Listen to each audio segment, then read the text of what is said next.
to this historic evening of dedication and perhaps more importantly, celebration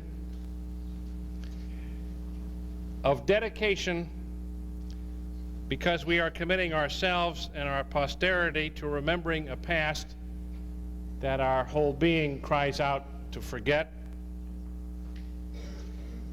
If we are celebrating,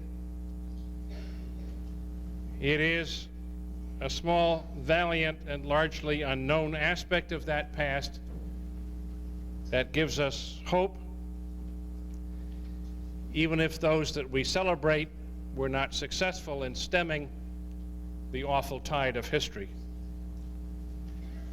They were a small but valiant spark that shone briefly and then was largely extinguished.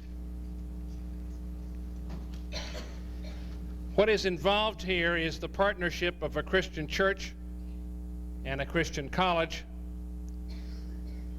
both institutions of the Christian Church Disciples of Christ.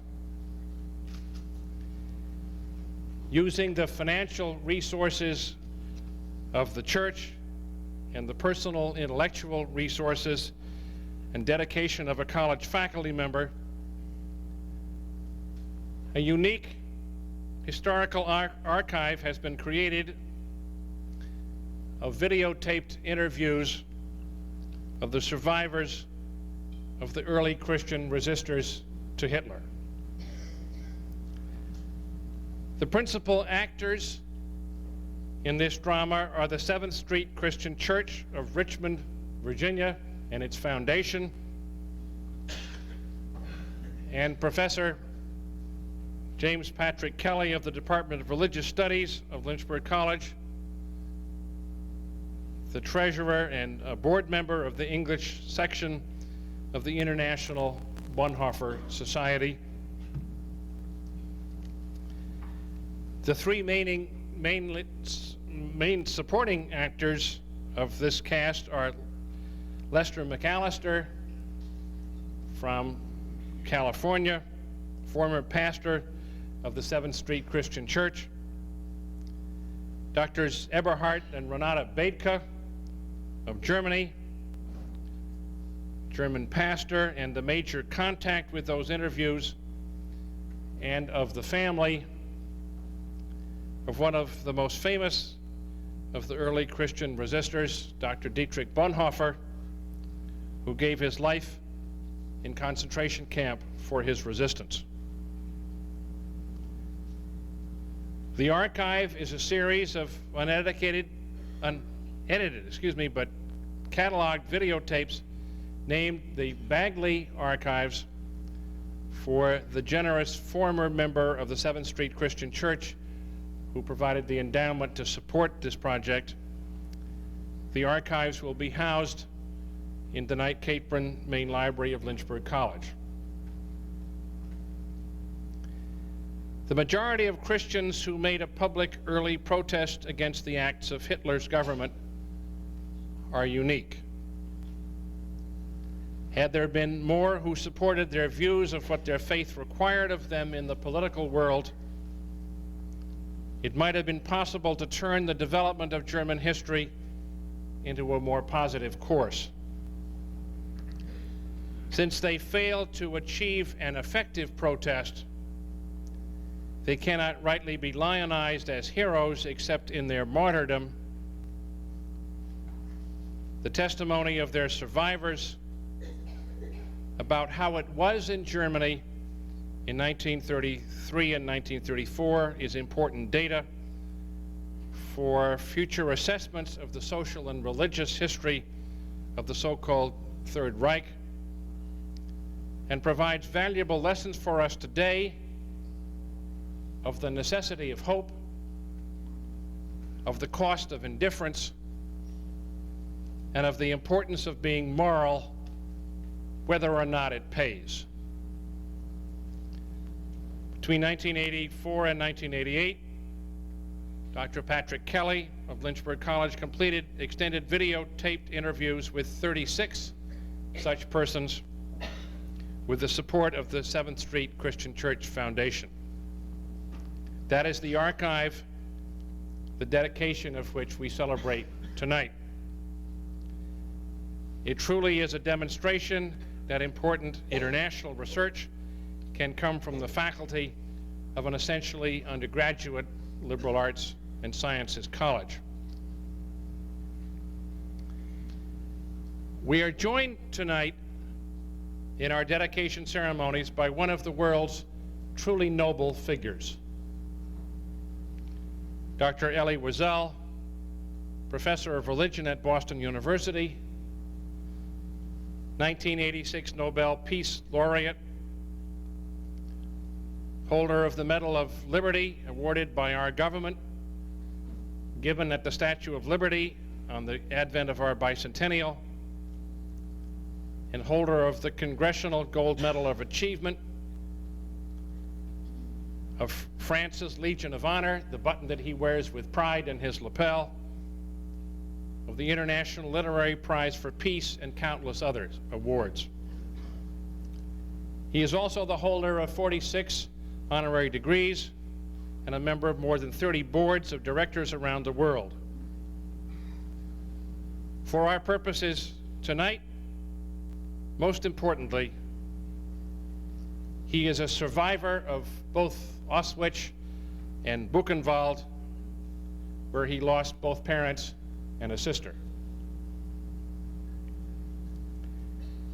The bare outlines of his life indicate that he has personally experienced all the major contemporary events that have shaped the Jewish consciousness.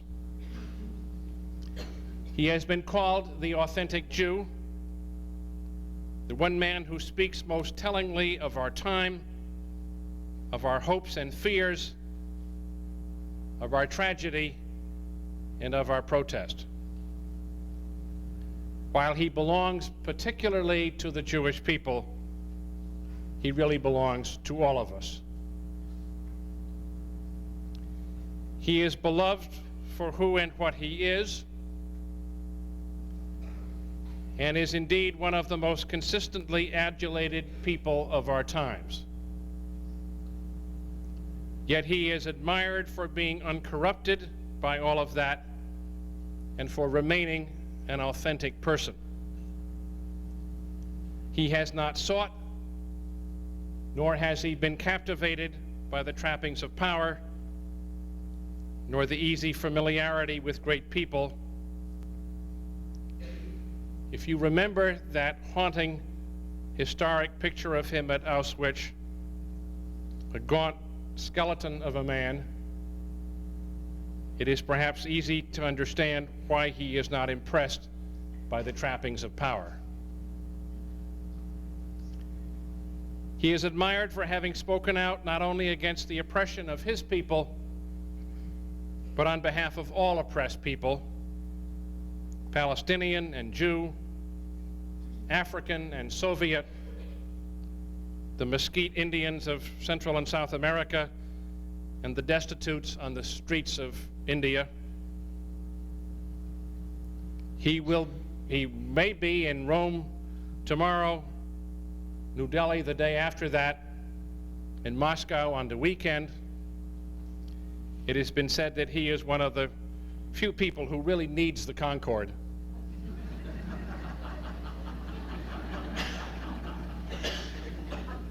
He is admired for his courage.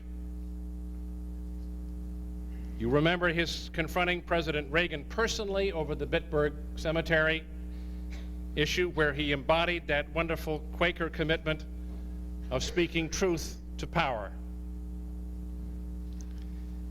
One story speaks of his commitment, which was shared with me by my brother-in-law, who is a colleague of Dr. Wiesel in the religion department of Boston University, and was confirmed by my conversation with him tonight at dinner. Shortly after his receipt of the Nobel Peace Prize in 1986, Dr. Wiesel called for a gathering of all the living Nobel Peace Laureates to meet with him in Paris. Their first stop was a pilgrimage to Auschwitz for a refresher course in the urgency of humanity's agenda. Then they sat down in Paris for an informal chat about how they could work together for a more livable, humane world. What these modest remarks of introduction are designed to say is that we can learn as much from the man as we can from what he has to say. And we are truly honored that he has come to us to Lynchburg tonight by what I am sure was a much less glamorous method of transportation than the Concorde, to speak about our archive. His title is The Righteous Gentiles, a personal perspective about their achievements and their shortcomings. Ladies and gentlemen, would you now stand with me and welcome the Nobel Peace Laureate, Dr. Elie Wiesel.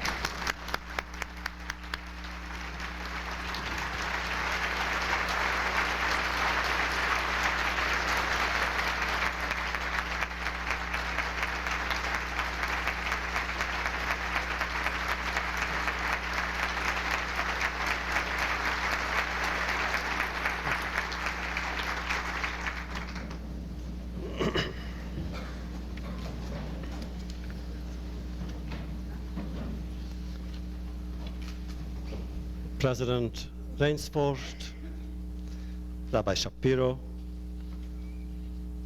Pat Kelly, Renata and Eberhard, my friends, members of the clergy, and good friends. You missed, Mr. President, one element in my biography, which I heard was given to some of you today by Pat Kelly, namely that tonight being the Halloween evening, somehow is fitting to receive me to speak to you, because, as one would say, yes, Virginia, there is Transylvania in the world. And to prove you to it, I am from Transylvania. When I came to the United States and they asked me, where do you come from? And I said, Transylvania, people began laughing. And I never understood why. It took me some time to understand. Now, you know, at home, we never heard of Count Dracula. I learned about him only here. But one learns many things in America. The topic that you have chosen for me tonight is exciting, moving, because it offers, in a night of darkness, a few sparks of hope and inspiration. The sparks were few, but the light is like the light coming from the stars. The stars are dead, but the light is still reaching us. May I read to you just a few lines from a novel. I won't give you the name. Novel written many, many years ago. He describes a young man going back to his hometown. And he really doesn't know why he is drawn after the war to go back to his hometown. But he feels irresistibly drawn to that place. He arrives in that town, is being arrested by the communist police and tortured. And then all of a sudden he remembers the real purpose, the goal, the deep reason and motivation for his return. It was right here at the old synagogue. Yes, I remember now. It was a Saturday. The police had herded all the city's Jews into the building. The house of prayer and meditation had become a depot where families were separated and friends said farewell. Last stop before boarding the death train. A memory came to the surface so violently that I felt dizzy, says the hero of this book. The window, the curtains, the face. In the house across the way, a spring day, sunny, the day of punishment, day of divorce, a divorce between good and evil. Here, men and women yoked by misery, there the face that watched them. Finally, everything became clear, stark. There then was the reason, the real reason, the reason behind all the other reasons. Relieved, I sighed. Were my acts and desires obeying an inherent logic? It matters little if the black night falls once more. It will never again be the same. This was the thing I had wanted to understand ever since the war. How a human being can remain indifferent. The executioners I understood, also the victims, though with more difficulty.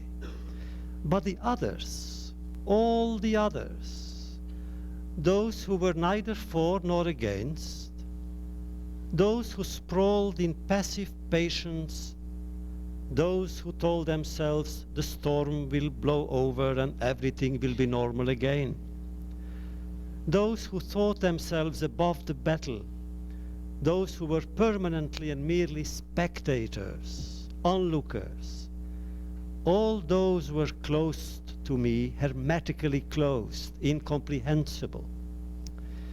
And as often happens, I saw all those neutral onlookers in the features of a single face, the face of the spectator across from the synagogue. The others were only reflections of him, copies. I can still see him. Jews were filing the courtyard. On their backs they carried whatever they had saved of a lifetime of work, knapsacks into which the old had stuffed their past, the children their future, the rabbis their faith, the sick their exhaustion. The wandering Jew was about to set out again, the exile's staff in his hand. The wandering Jew was headed now towards the physical liquidation of his difficulties, towards the final solution. At last, the world was to be relieved of the great problem that had haunted it for 2,000 years. Now, at last, the world would be able to breathe.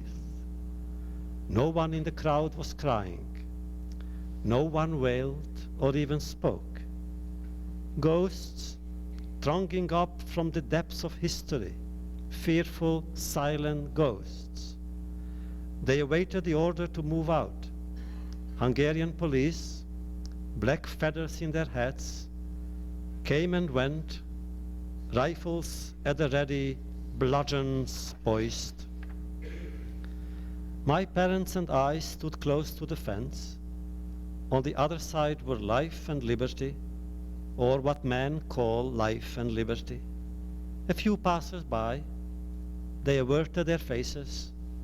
The more sensitive bowed their heads. It was then that I saw him, says the hero in this book. A face in the window across the way. The curtains hid the rest of him, only his head was visible. It was like a balloon, bald, flat nose, wide, empty eyes, a bland face, banal, bored. No passion ruffled it.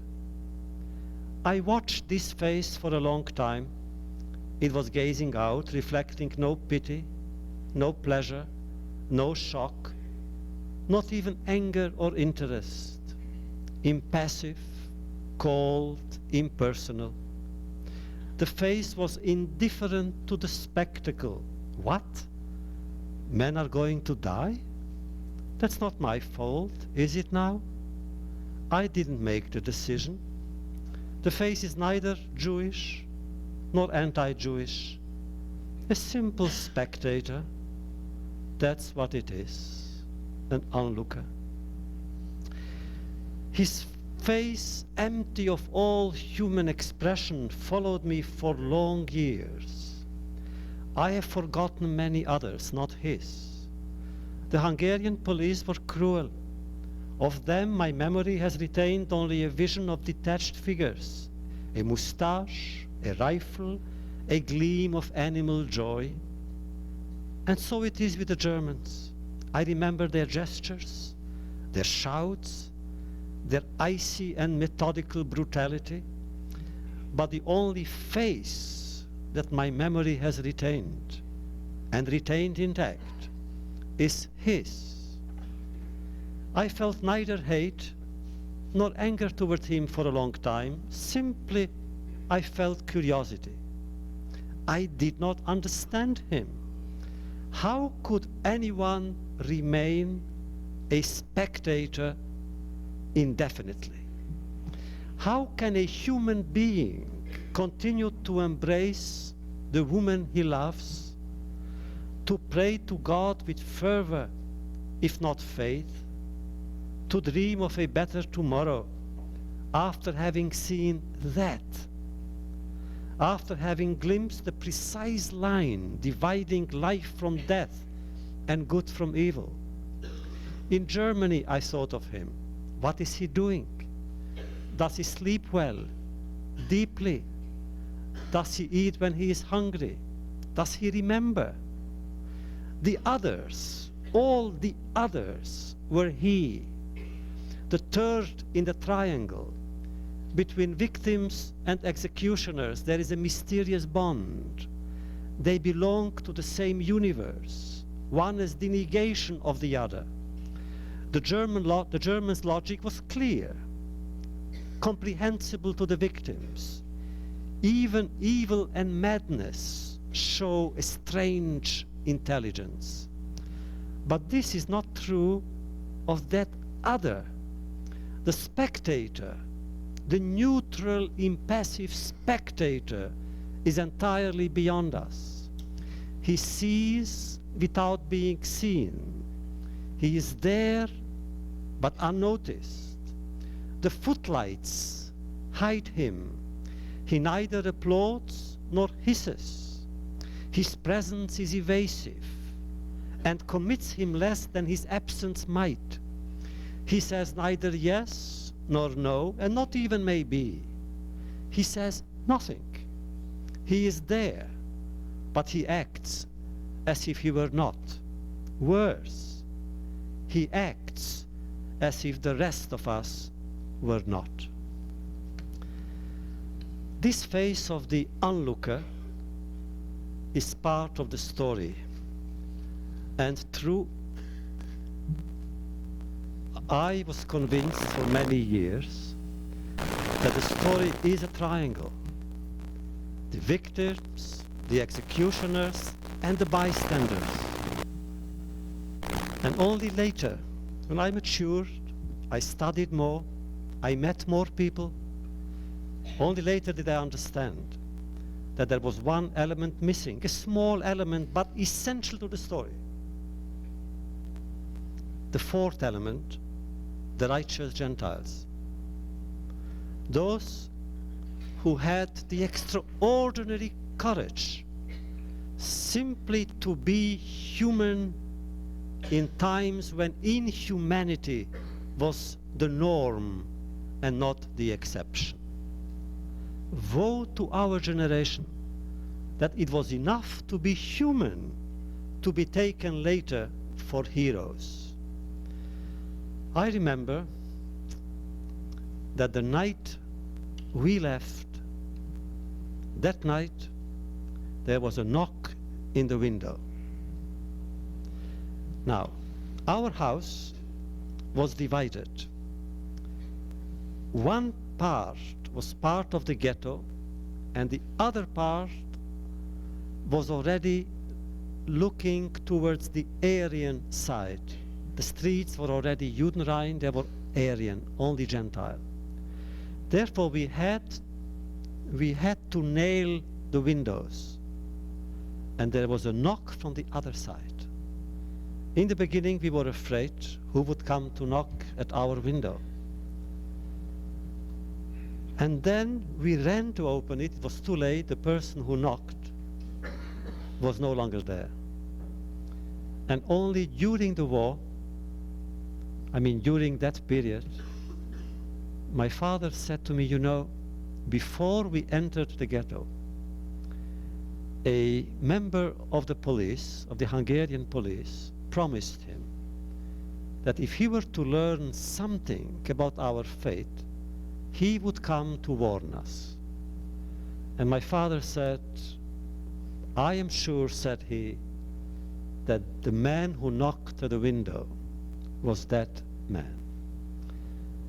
Now, in addition to the spectator, I therefore received a second obsession. I was obsessed with that man. Who was that man?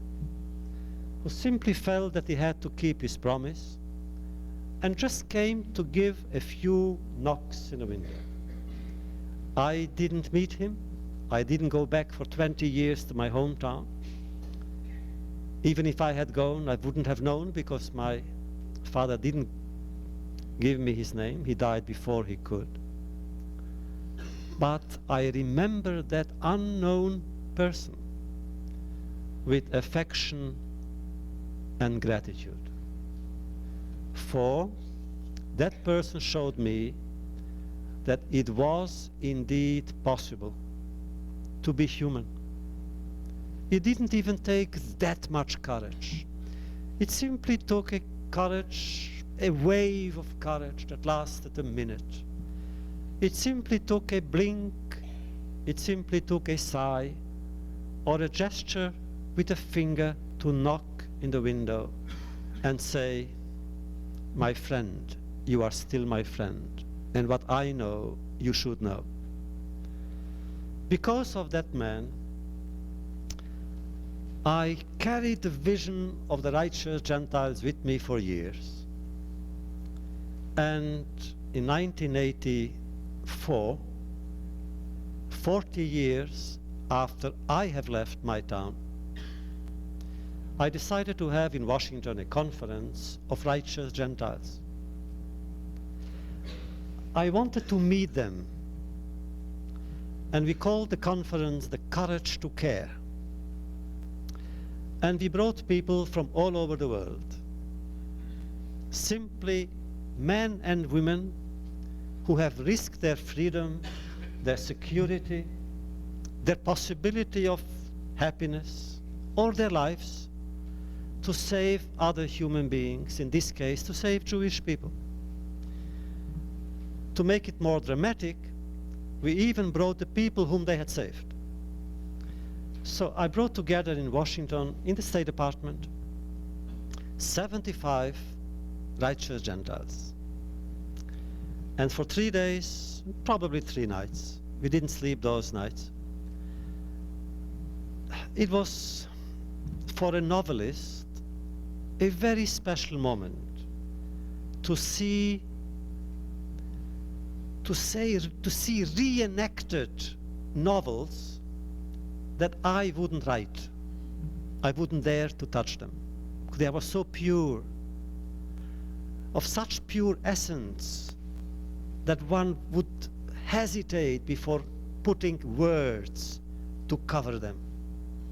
And I went from novel to novel, meeting heroes one after the other. And again I would ask, why did you do it? Why did you risk your lives? And lo and behold, they couldn't answer me. They had no answer. I was convinced that they will give me some philosophical statement